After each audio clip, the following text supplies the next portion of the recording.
Good morning students. போன சாப்டர்ல computer organisation பத்தி பார்த்தோம். அதுல இருக்கிற ப்ராசஸர்ஸ் டைப்ஸ் அதெல்லாமே நம்ம பார்த்தோம். இப்போ வந்து பாத்தீங்கன்னா இந்த சாப்டர்ல மெமரி டைப்ஸை பத்தி பார்க்க போறோம். மெமரி டைப்ஸ் பேசிக்கா பாத்தீங்கன்னா primary memory, secondary memory. So அதை பத்தி நம்ம டீடைலா பார்க்கலாம். ரேம், ரோம், அப்புறம் ரேம்ல என்னென்ன டைப்ஸ் இருக்கு, ரோம்ல என்னென்ன டைப்ஸ் இருக்குன்றத பத்தி நம்ம விரிவா இந்த சாப்டர்ல பார்க்க போறோம். அது மாத்திரம் இல்லாம அப்புறம் போர்ட்ஸ் அண்ட் இன்டர்ஃபேஸஸ், ஒரு கம்ப்யூட்டரோட அதர் டிவைசஸ் இருக்கு இல்லைங்களா, மவுஸ், கீபோர்ட், பிரிண்டர், அந்த மாதிரி டிவைசஸ் எல்லாம் நாம எப்படி கனெக்ட் பண்ண போறோம், அந்த கனெக்ட் பண்ற போர்ட்டுக்கு என்னென்ன பேரு, அதை எப்படி பண்றதுன்னு ஒரு லைவாவே நான் உங்களுக்கு டெமான்ஸ்ட்ரேட் பண்ண போறேன். அதையும் நாம இப்போ பார்க்கலாம் வாங்க. இப்போ நாம ஒரு சிபியூ அதுக்குள்ள என்னென்ன பார்ட்ஸ் இருக்குன்னு சொல்லிட்டு பார்க்கலாம். ஆக்சுவலா இந்த சிபியூல பாத்தீங்கன்னா மதர் போர்டு தான் ஆக்சுவலா இம்பார்ட்டன்டான போர்டு. இந்த போர்டில் ரேமோட ஸ்லாட், இந்த ரெண்டு இடம் இருக்கு இல்லைங்களா, ரெண்டு ரேம் இதில் போட்டுக்கலாம். ஸோ ரேம் வந்து பார்த்தீங்கன்னா இந்த மாதிரி இருக்கும். ரேமோட ஸ்லாட் 1, ஸ்லாட் 2, ரெண்டு ஸ்லாட் இருக்கு. அடுத்தது பார்த்தீங்கன்னா ப்ராசஸர், இது பழைய போர்டுனால பழைய ப்ராசஸர் இருக்கு. ப்ராசஸரோட ஃபேனும் அட்டாச் ஆயிருக்கு. இங்கே பார்த்தீங்கன்னா இது Pentium 2 ப்ராசஸர்.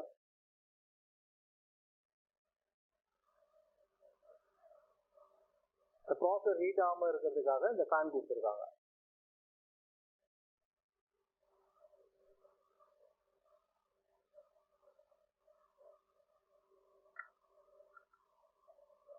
அடுத்தது பார்த்தீங்கன்னா ரேம்.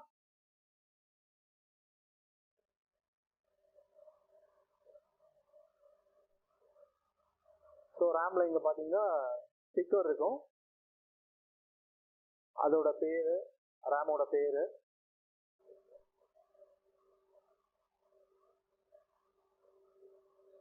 மோஸ்ட்லி பார்த்தீங்கன்னா சிஸ்டம் ஃபர்ஸ்ட் ஃபால்ட் வருது என்னன்னு பார்த்தீங்கன்னா ரேம்ல டஸ்ட் வந்துச்சுன்னா உங்களுக்கு வந்து சிஸ்டம் ஆன் ஆகாது, ஒரு பீப்னு சவுண்ட் வந்துட்டே இருக்கும். சிஸ்டம் ஆன் பண்ணும்போது பீப் சவுண்ட் வந்துட்டே இருக்கும். அப்போ நீங்க என்ன பண்ணணும்னா சிபியூ ஓபன் பண்ணிட்டு ரேமை மாத்திரம் எடுத்துட்டு ரேமை நல்லா தொடச்சிட்டு, இந்த இடம் இருக்கு இல்லைங்களா, இந்த காப்பர் ஃப்ளோட்டர், இந்த இடத்த வந்து இந்த மாதிரி ஒரு எரேசர், நல்ல எரேசரை வச்சு எரேஸ் பண்ணீங்கன்னா அதுல இருக்க டஸ்ட் எல்லாம் போயிடும். இந்த மாதிரி ஃபுல்லா எரேஸ் பண்ணிடணும். ரெண்டு சைடும் எரேஸ் பண்ணிட்டு போட்டிங்கன்னா டஸ்ட் கிளியர் ஆகிட்டு உங்களுக்கு வந்து அந்த சவுண்டு போயிட்டு ரேம் கனெக்ட் ஆகிடும். ஸோ இதில் இன்னும் அடிஷ்னலாக ஒரு ரேமும் நம்ம போட்டுக்கலாம். ரெண்டு ரேம் இதில் போடலாம். அடுத்தது வந்து ஹார்ட் டிஸ்க்.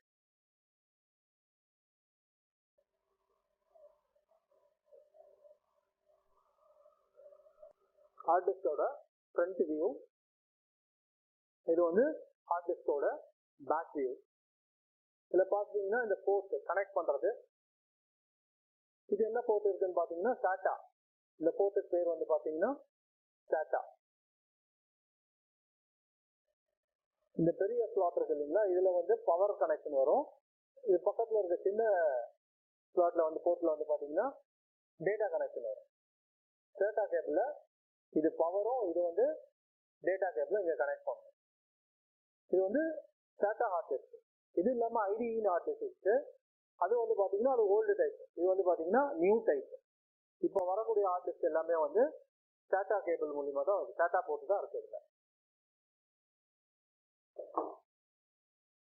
அடுத்தது நம்ம சிபியூவோட போர்ட்ஸ் எல்லாம் நம்ம 1 by 1 பார்க்கலாம். இப்போ சிபியூவோட போர்ட்ஸை 1 by 1 நம்ம பார்க்கலாம். ஃபர்ஸ்ட் பார்த்தீங்கன்னா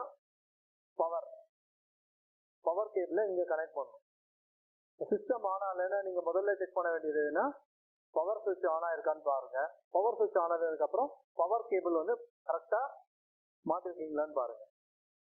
இது மாத்தி போட்டெல்லாம் போகாது. அதே மாதிரி அடுத்தது டைரக்டா வந்து VGA போர்ட், உங்களுடைய மானிட்டரோட கேபிளை வந்து இந்த போர்ட்ல கனெக்ட் பண்ணும். இது வந்து D டைப்ல இருக்கும், இந்த ஷேப் D ஷேப்ல இருக்கும். இதை மாத்தி போட்டீங்கனாலும் உங்களுக்கு கனெக்ட் ஆகாது, இந்த பின்னு கரெக்டா போடும். அடுத்தது பாத்தீங்கன்னா மவுஸ் அண்ட் கீபோர்ட். இதுல வந்து PS2 கிடையாது, அதனால டைரக்டா USB கொடுத்துருக்கிறதுனால USB-ல நீங்க கனெக்ட் பண்ணிக்கலாம். எந்த USB-ல வேணாலும் நீங்க கனெக்ட் பண்ணிக்கலாம். அடுத்தது பாத்தீங்கன்னா இதுதான் பிரிண்டர் போர்ட். பிரிண்டர்னா பார்த்தீங்கன்னா இந்த டாட் மேட்ரிக்ஸ் பிரிண்டர்ஸ் எல்லாம் இருக்கு இல்லைங்களா, பழைய டைப் பிரிண்டர்ஸ், அது எல்லாமே வந்து இந்த போர்ட்டில் தான் கனெக்ட் பண்ணுவோம். இந்த போர்ட்டோட பேர் வந்து parallel போர்ட்டு, இது சீரியல் போர்ட். அடுத்தது வந்து நெட்வொர்க். ஒரு RJ45 கேபிள் இதில் வந்து கனெக்ட் பண்ணலாம். லேண்ட் கேபிளை வந்து இதில் இந்த போர்ட்டில் கனெக்ட் பண்ணுவோம். இது ரெண்டும் USB. அடுத்தது மைக்கும் ஆடியோவும். இப்போ சவுண்ட் ஸ்பீக்கர் வேணும்னா இதில் கனெக்ட் பண்ணணும், மைக் வேணும்னா இதில் கனெக்ட் பண்ணணும். இப்போ டைப்ஸ் ஆஃப் மெமரி பற்றி பார்க்க போகிறோம். பேசிக்காக பார்த்தீங்கன்னா there are two types, RAM, ROM. So RAM பார்த்தீங்கன்னா SRAM and DRAM. SRAMனா என்ன, DRAMனா என்ன? SRAMன்றது ஸ்டாட்டிக் RAM, DRAMன்றது டைனமிக் RAM. RAMோட எக்ஸ்பேன்ஷன் என்ன அப்படின்னு பார்த்தீங்கன்னா ரேண்டம் ஆக்சஸ் மெமரி. ரோமோடது ரீட் ஒன்லி மெமரி. ரோம்ல பார்த்தீங்கன்னா அதோட டைப்ஸ் என்னன்னு பார்த்தீங்கன்னா PROM, programmable read only memory. EEPROM, erasable programmable read only memory. அடுத்தது EEPROM. EEPROMனா என்னன்னா electrically erasable programmable read only memory. இப்போ RAM, DRAM, SRAM அதை நம்ம இப்போ பார்ப்போம். இப்போ DRAMக்கும் SRAMக்கும் என்ன வித்தியாசம்? ஸோ RAMன்றது பிரைமரி மெமரி. ஸோ DRAM பார்த்தீங்கன்னா அடிக்கடிக்கு ரெஃப்ரெஷ் பண்ண வேண்டியதாக இருக்கும். DRAMல, ஸ்டாட்டிக் RAMல அந்த மாதிரி ரெஃப்ரெஷ் பண்ண வேண்டிய அவசியம் கிடையாது. பட் ஆனால் SRAMோட விலை அதிகம், DRAMோட விலை குறைவு. ஸோ அட்வான்டேஜ் என்னன்னு பார்த்தீங்கன்னா DRAM வந்து விலை கம்மி, பட் ஆனால் அடிக்கடி அதை ரெஃப்ரெஷ் பண்ணுற மாதிரி இருக்கும். SRAM வந்து விலை அதிகம், அடிக்கடி ரெஃப்ரெஷ் பண்ண வேண்டிய அவசியம் கிடையாது. இதுதான் மெயின் டிஃப்ரென்ஸ் DRAMக்கும் SRAMக்கும். அடுத்தது டெஸ்க்டாப் RAM, இன்னொன்று வந்து லேப்டாப் RAM. லேப்டாப் ரெண்டுமே RAM தான். ஸோ லேப்டாப்பில் யூஸ் பண்ணுறதுனால லேப்டாப் RAMன்னு சொல்கிறோம், டெஸ்க்டாப் யூஸ் பண்ணுறதுனால டெஸ்க்டாப் RAM. ஸோ ரெண்டுக்கும் பார்த்தீங்கன்னா இந்த சைஸ் வித்தியாசம் வருது. ஸோ லேப்டாப் RAMன்றது வந்து பார்த்தீங்கன்னா கொஞ்சம் சைஸ் குறைவாக இருக்கும், டெஸ்க்டாப்ன்றது கொஞ்சம் நீட்டமாக இருக்கும். ஸோ ரேம்னு பார்த்தீங்கன்னா it is a volatile in nature, volatile மெமரின்னு சொல்கிறோம். அதாவது என்னென்னா அழியக்கூடிய நினைவகம், தமிழில் தற்காலிக நினைவகம், டெம்பரரி ஸ்டோரேஜ். ரேம்ல நீங்கள் எந்த டேட்டாவையும் பர்மனெண்ட்டாக நம்ம ஸ்டோர் பண்ணி வச்சுக்க முடியாது. இப்போ ரேம்ல இருக்கிற டேட்டாஸ் பார்த்தீங்கன்னா கரண்ட் இருக்கிற வரைக்கும் தான், கம்ப்யூட்டர் ஆன்ல இருக்கிற வரைக்கும் தான். கம்ப்யூட்டர் பவர் போயிடுச்சுன்னா அதில் இருக்கிற டேட்டாஸ் வந்து என்ன ஆகிடும், எரேஸ் ஆகிடும். அடுத்தது பார்த்தீங்கன்னா ரேம்ல வந்து பார்த்தீங்கன்னா it allows both read and write operations. ரீடும் பண்ணலாம், ரைட்டும் பண்ணலாம். டேட்டாவை படிக்கவும் பண்ணலாம், எழுதவும் செய்யலாம், ஸ்டோரும் பண்ணலாம், ரீடும் பண்ணலாம். இதுல ரேம்ல.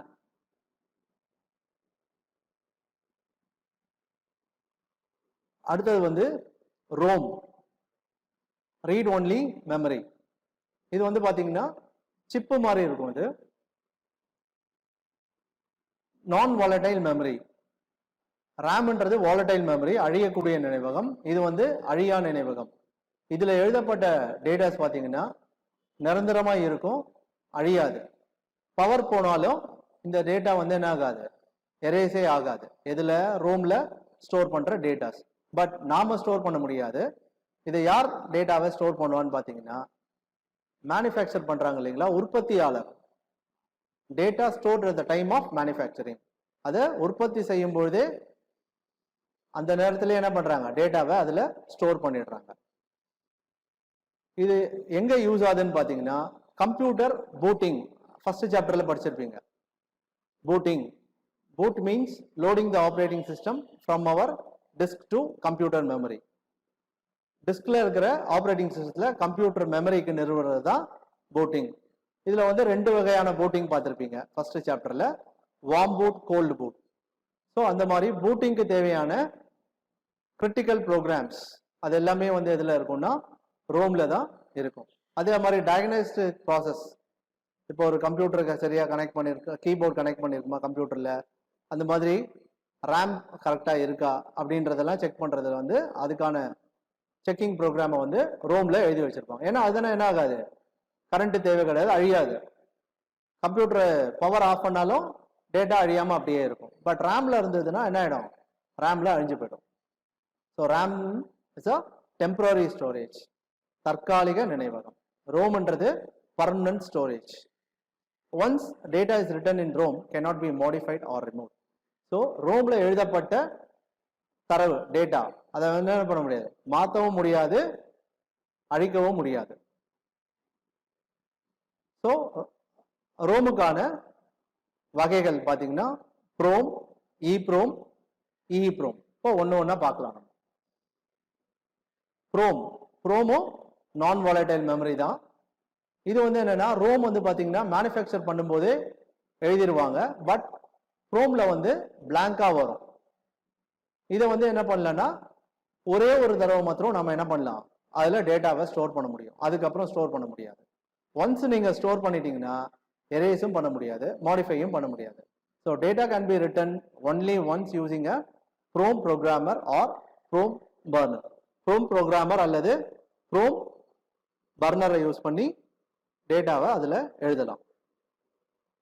So like ROM, it retains the data even the power is turned off. Current போனாலும் ப்ரோம்ல இருக்கிறது அழியாது. அடுத்தது இப்ரோம். இதுவும் என்னது, நான் வாலடைல் மெமரி தான், பட் இதுல இருக்க கண்டென்ட் என்ன பண்ணலாம், எரேஸ் பண்ண முடியும். ஸோ எப்படி எரேஸ் பண்ணலாம் அப்படின்னு பார்த்தீங்கன்னா அல்ட்ரா வயலட் ரேஸ், புற ஊதா கதிர்களை பயன்படுத்தி நாம என்ன பண்ணலாம், இதுல இருக்கிற கண்டென்ட் டேட்டாவை எரேஸ் பண்ண முடியும். எரேஸ் பண்ணி திருப்பி ப்ரோக்ராம் பண்ணிக்கலாம். So from retains its contents until it is exposed to ultraviolet rays. Once அந்த அல்ட்ராவயலட் ரேஸை பாஸ் பண்ணிட்டீங்கன்னா அதில் இருக்க டேட்டாஸ் அழிஞ்சு போயிடும். PROM are used widely in PC, personal கம்ப்யூட்டர்ஸில் யூஸ் பண்ணுறோம். It enables the manufacturer to change the content of the Chrome to replace with updated versions before delivery. இப்போ ஒரு கம்பெனி வந்து ப்ரோக்ராம் எழுதி வச்சிருக்காங்க, ஒரு அதுக்கப்புறம் ஏதாவது ஒரு அப்டேஷன் வருதுன்னு வச்சுக்கோங்க. ரோம்லலாம் என்ன பண்ண முடியாது, ஒன்ஸ் எழுதிட்டாங்கன்னா அவ்வளோதான், மாற்ற முடியாது. பட் இப்ரோம்ல என்ன பண்ணலாம், எழுதுனதுக்கு அப்புறம் கூட என்ன பண்ணலாம், அல்ட்ராவயலட் ரேஸை யூஸ் பண்ணி அந்த கண்டென்ட்டை எரேஸ் பண்ணிட்டு புதிய கண்டென்ட்டை அதில் திருப்பியும் ரைட் பண்ணிக்கலாம். இல்லை எரேஸ் பண்ணியும் எழுத முடியும், இதில் எரேஸும் பண்ணலாம், எழுதவும் முடியும். அடுத்தது இதே டைப் தான், பட் இதில் வந்து அல்ட்ராவயலட் ரேஸ் யூஸ் பண்ணுறாங்க, அதில் வந்து எலக்ட்ரிக்கல் சிக்னல் யூஸ் பண்ணி எரேஸ் பண்றாங்க. So EEPROM, electrically erasable programmable read only memory, இதுவும் நான் volatile memory. EEPROM can be erased by exposing it to an electrical charge. EEPROM retains its content even when the power is turned off. EEPROM is slower in performance when compared to other PROM. என்னன்னு பார்த்தீங்கன்னா current போனாலும் content இருக்கும், but இதில் என்னன்னு பார்த்தீங்கன்னா ஸ்லோவாக இருக்கும். மற்ற ப்ரோமை கம்பேர் பண்ணும்போது இது வந்து EEPROM வந்து ஸ்லோவாக இருக்கும். எக்ஸாம்பிள் பார்த்தீங்கன்னா ஃப்ளாஷ் மெமரி. அடுத்தது cache memory, hard disk main memory, மெமரிஸை பற்றி இப்போ பார்த்துட்டோம். இதுக்கப்புறம் நம்ம ஹார்ட் டிஸ்க் பற்றி பார்ப்போம். இப்போ பிஃபோர் தட் கேட்ச் மெமரியை பற்றி பார்ப்போம். இப்போ இந்த டயக்ராம் எடுத்துக்கோங்க. சிபியூ இருக்கு பாருங்க, மெயின் மெமரி எங்க இருக்கு பாருங்க. மெயின் மெமரிக்கும் சிபியூவுக்கும் நிறைய டிஸ்டன்ஸ் இருக்கு. இப்போ சிபியூ வந்து பார்த்தீங்கன்னா ரொம்ப ஸ்பீடாக ப்ராசஸ் பண்ணும். ஸோ மெயின் மெமரி வந்து அந்த அளவுக்கு ஸ்பீட் இருக்காது. இது ஃபாஸ்ட்டாக டேட்டாவை அனுப்பிடும், ப்ராசஸ் பண்ணி அனுப்பிடும். அந்த அளவுக்கு அதுல இருந்து என்ன பண்ண முடியாது, ஆக்சஸ் பண்ண முடியாது. அதனால என்ன பண்ணிட்டாங்கன்னா இல்லைன்னா என்ன ஆகும்னா அது ஸ்லோவாக பண்ணும்போது இது ஃபாஸ்ட்டாக பண்ணும்போது அந்த டைம் என்ன ஆகும், டைம் வேஸ்ட் ஆகும், ஐடியல் டைம் ஆகும். சிபியூ ஐடியல் டைம்னு சொல்லுவோம். கொடுத்த வேலையை பண்ணிட்டு அடுத்தது ரெடியாக இருக்கும், பட் மெமரி அப்போ தான் ஒன்று பிடிச்சிருக்கும். இப்போ நார்மலாக நீங்கள் ஸ்டூடெண்ட்ஸே பார்த்துருப்பீங்க. ஒரு ஸ்லோ லேர்னர் ஸ்டூடெண்ட் இருப்பாங்க, ஒரு நார்மல் ஸ்டூடெண்ட் வச்சுங்க. கொடுத்த வேலையை ஃபாஸ்ட்டாக முடிச்சுட்டு ரெடியாக இருப்பாங்க. ஸ்லோ லேர்னர் என்ன பண்ணுவாங்க, மெதுவாக ஒரு வேலையை முடிச்சுட்டு அப்போ இருப்பாங்க இல்லையா. அந்த மாதிரி மெயின் மெமரி ஸ்லோவாக இருக்கும், சிபியூ வந்து ஃபாஸ்ட்டாக இருக்கும். ஸோ இதை அட்ஜஸ்ட் பண்ணுறதுக்காக என்ன பண்ணாங்கன்னா கேட்ச் மெமரின்னு ஒன்று கொண்டு வந்தாங்க. இது வந்து என்னென்னா டெம்பரரியாக ஸ்டோர் பண்ணிக்கலாம், ஃபாஸ்ட்டாக நடக்கும். ஸோ அதில் வந்து பார்த்தீங்கன்னா L1, L2, L3 இந்த மாதிரி 3 லெவல் கேச்சஸ் இருக்கு. L1ன்றது வந்து பார்த்தீங்கன்னா ரொம்ப CPU கிட்டே இருக்கும், ரொம்ப ஃபாஸ்ட்டாக இருக்கும், ஃபாஸ்டஸ்ட் அது. அடுத்தது L2 வந்து L1க்கு அடுத்தது. L1 வந்து ஒரு எக்ஸாம்பிள் ஒரு 100 கிலோமீட்டர்னு ஃபார் எக்ஸாம்பிளுக்கு தான் அது. அடுத்தது பார்த்தீங்கன்னா அது ஒரு 80ன்னு வச்சுக்கோங்க. L3 வந்து L2ஓட குறைவாக இருக்கும். மெயின் மெமரி இன்னும் ஸ்லோவாக இருக்கும். இப்போ சிபியூவில் பார்த்தீங்கன்னா மேலே ஒரு இமேஜ் ஒன்று போட்டிருக்கோம். இதில் பார்த்தீங்கன்னா 2 கோர் சிபியூ, இது 2 கோர்ஸ். இதில் தனித்தனியாக என்ன இருக்கு, 2 கோருக்கும் தனித்தனியாக L1, L2 இருக்கு. பட் காமனாக L3 மற்றும் காமன். புரியுதுங்களா? இப்போ கேட்ச் மெமரி பற்றி பார்க்கலாம். கேட்ச் மெமரி என்னன்னு சொன்னா, இட் இஸ் வெரி எக்ஸ்பென்சிவ், ரொம்ப காஸ்ட்லி அது. அதனால தான் அது சைஸ் வந்து ரொம்ப கம்மியாக வச்சிருக்கோம். நம்ம 1 MB 2 MB MBல தான் இருக்கும். அது மேக்ஸிமம் 8 MB அந்த மாதிரி கேட்ச் தான் இருக்கும். 8 MB 16 MB ஜிபிலலாம் இருக்காது.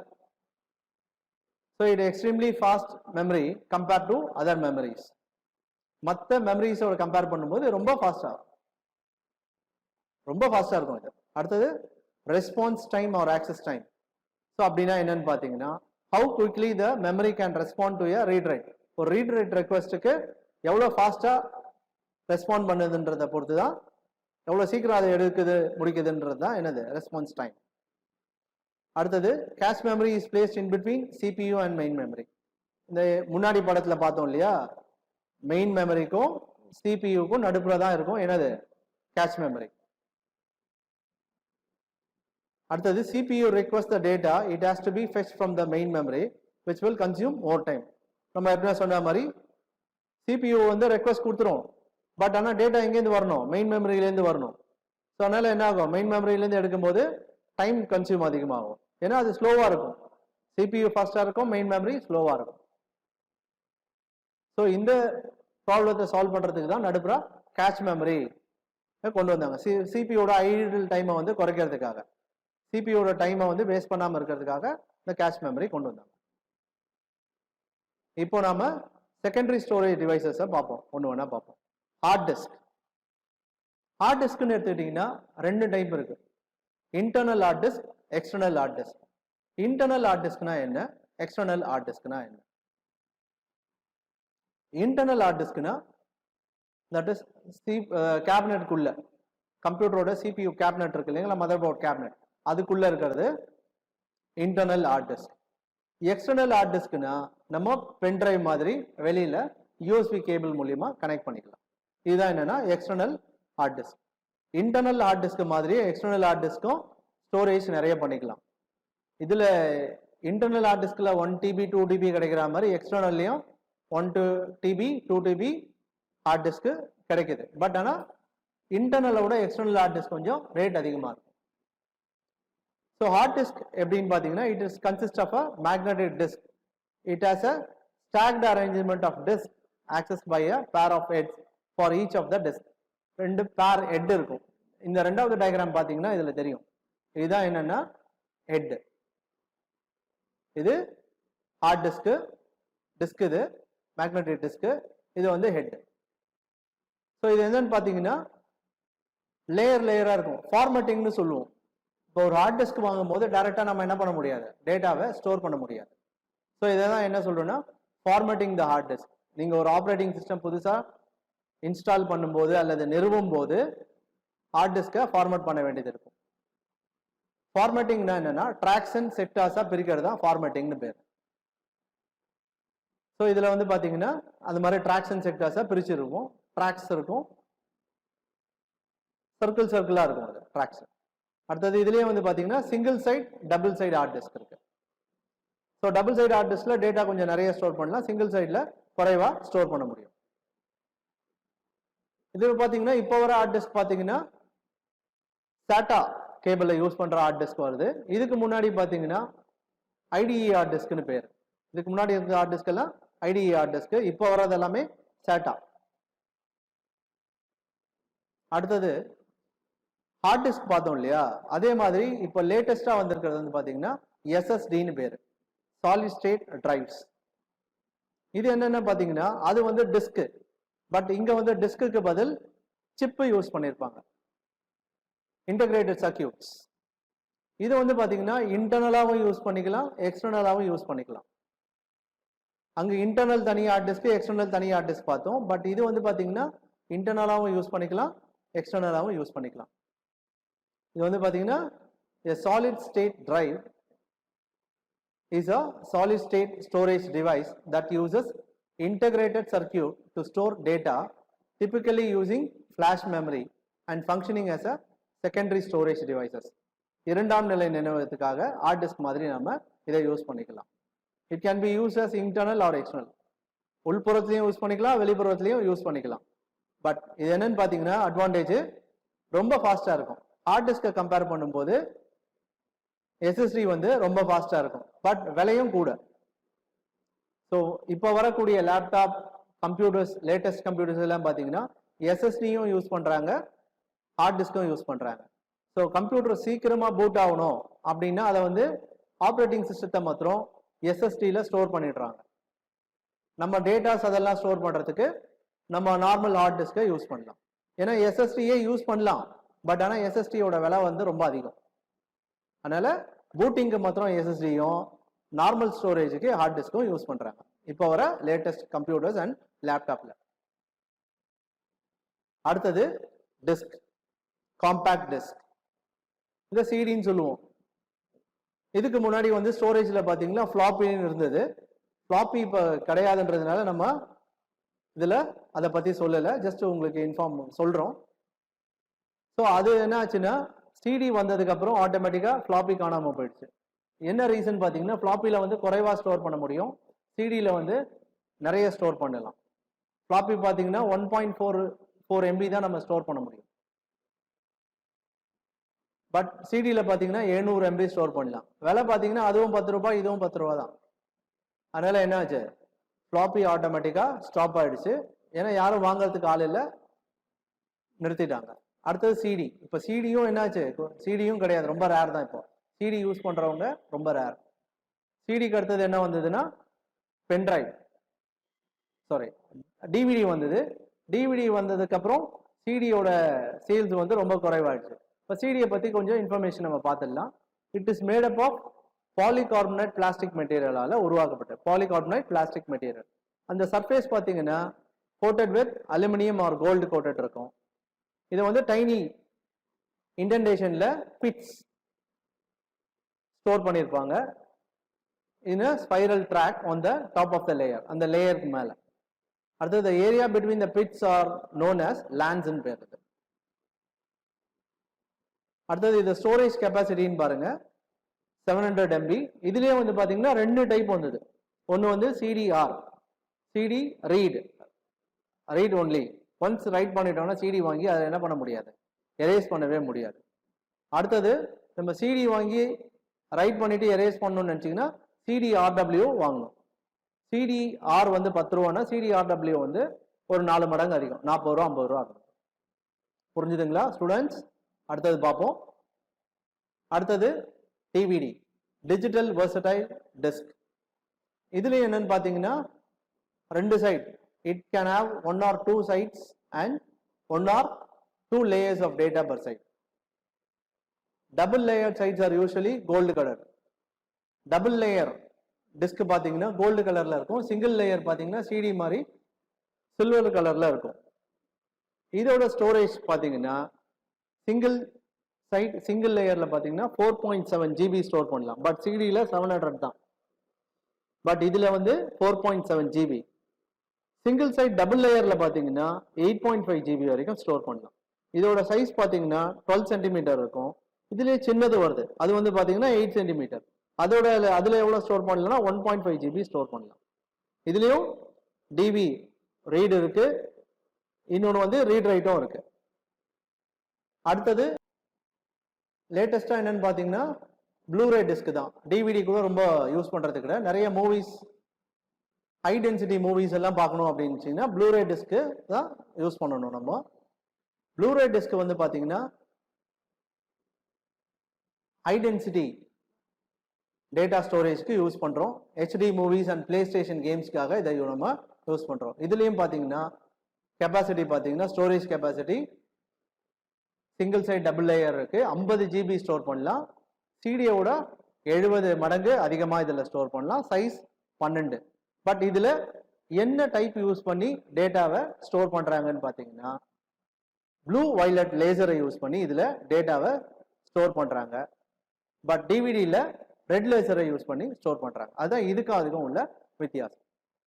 இதில் அதிகமாக ஸ்டோர் பண்ணலாம் டேட்டாவை. சிடியோட டிவிடி பெஸ்ட்டு, டிவிடியோட ப்ளூரே பெஸ்ட். ஃப்ளாஷ் மெமரிஸ் பற்றி பார்க்க போகிறோம். இப்போ ஃப்ளாஷ் மெமரிஸ் பார்த்தீங்கன்னா பென்ட்ரைவ், மெமரி கார்டு, ஓடிஜி. ஓடிஜின்றது ஆன் த கோன்னு அர்த்தம். இது வந்து பார்த்தீங்கன்னா மொபைல்லையும் யூஸ் பண்ணலாம், லேப்டாப்லையும் யூஸ் பண்ணலாம். இதுவும் ஸ்டோரேஜ் டிவைஸ் தான். இதில் பார்த்தீங்கன்னா மினிமம் 1 GB to 2 GB வரைக்கும் இருக்கு. இதில் ஸ்டோரும் பண்ணலாம், எரேஸும் பண்ணலாம். மோஸ்ட்லி வந்து பார்த்தீங்கன்னா கம்ப்யூட்டர், லேப்டாப், டிஜிட்டல் கேமரா இது எங்கெல்லாம் யூசேஜ். ஈவன் பென்ட்ரைவை வந்து ஸ்மார்ட் டிவி யூஎஸ்பி போர்ட் இருந்ததுன்னா அதில் போடலாம். அப்புறம் இப்போ வர டிஜிட்டல் செட்டாப் பாக்ஸ் இருக்கு இல்லைங்களா, அந்த செட்டாப் பாக்ஸில் கூட பார்த்தீங்கன்னா பேக் சைடில் யூஎஸ்பி போர்ட் இருக்கும். நீங்கள் ரெக்கார்ட் பண்ணிக்கலாம், உங்கள் ப்ரோக்ராமை ரெக்கார்ட் பண்ணுறதுக்காக அந்த ஸ்லாட் கொடுத்துருக்காங்க. அடுத்தது மொபைல் ஃபோன்ஸில் ஓடிஜி மூலியமாக நம்ம கனெக்ட் பண்ணிக்கலாம். சப்போஸ் ஓடிஜி இல்லைன்னா கேபிள் கனெக்ஷன் மூலிமா பென்ட்ரைவை இன்னும் கனெக்ட் பண்ணிக்கலாம். அடுத்தது நம்ம போர்ட் அண்ட் இன்டர்ஃபேசஸ் என்னென்ன போர்ட்ஸ் இருக்குன்னு பார்க்கலாம். Serial port, parallel port, USB port, VGA connectors, audio plugins, PS2 port, சக்கி port, HDMI port, DVI port, இதெல்லாம் கம்ப்யூட்டர் மதர் போர்டில் உள்ள போர்ட்ஸு. இதெல்லாம் நம்ம லைவாகவே ஒரு டெமான்ஸ்ட்ரேஷன் பார்த்துடலாம். அப்போ உங்களுக்கு ஈஸியாக இன்னும் புரியும். இது வரைக்கும் நாம இந்த சாப்டர்ல மெமரி டைப்ஸை பத்தி பார்த்தோம். பிரைமரி மெமரி, செகண்டரி மெமரினா என்ன.